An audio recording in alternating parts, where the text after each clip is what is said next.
अस्सलामु अलैकुम वरहमतुल्लाहि वबरकातुहू। मैं हूं हाफिज़ दानिश अली और आप देख रहे हैं मेरा यूट्यूब चैनल ख्वाबों की ताबीर।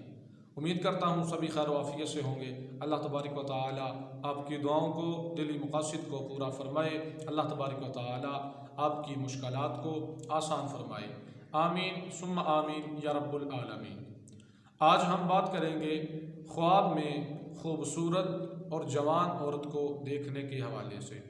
इसकी मुख्तलिफ़ सूरतें हैं और इनकी मुख्तलिफ़ ताबीरें हैं जो हम इस वीडियो में बयान करेंगे। तो वीडियो शुरू करने से पहले अगर आपने मेरा यूट्यूब चैनल सब्सक्राइब नहीं किया तो बराए मेहरबानी चैनल को सब्सक्राइब कर लें और बेल के आइकन को दबा लें ताकि मेरी आने वाली हर वीडियो आपके पास सबसे पहले पहुंच सके। तो गुफ्तगू शुरू करते हैं।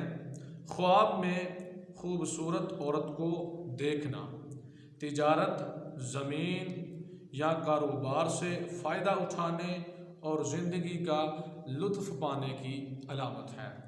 ख्वाब में औरत से निकाह करना इज़्ज़त और शोहरत पाने और दौलत बहुत ज़्यादा मिलने की अलामत है।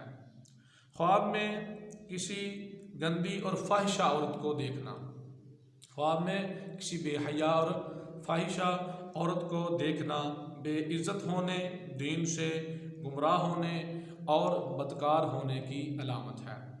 ख्वाब में औरत का बोसा लेना, ख्वाब में औरत का बोसा लेना माल और दौलत मिलने, रोज़गार में मुनाफा बहुत ज़्यादा होने और साहिब तदबीर होने की बिशारत है।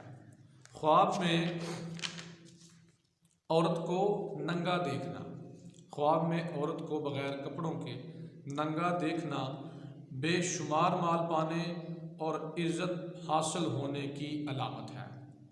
ख्वाब में औरत की शर्मगाह को देखना लड़की पैदा होने और शहवत पहले से ज़्यादा होने की अलामत है। ख्वाब में किसी औरत की शादी देखना, किसी शादीशुदा औरत की ख्वाब में शादी देखना बड़े नुकसान की अलामत है। सदका करना चाहिए, खैरात करनी चाहिए। उम्मीद करता हूँ कि आज की वीडियो आपको अच्छी लगी होगी। जाते हुए वीडियो को लाइक कर दें, कमेंट करें और सदका जारिया समझ के सवाब की नीयत से शेयर भी कर दें। दुआ है कि अल्लाह तबारक व तआला हमें तमाम जहां की खुशियाँ अता फरमाए। अल्लाह तबारक व तआला हमारे लिए बेहतरी अता फरमाए। वमा अलैना इल्लल बलागुल मुबीन।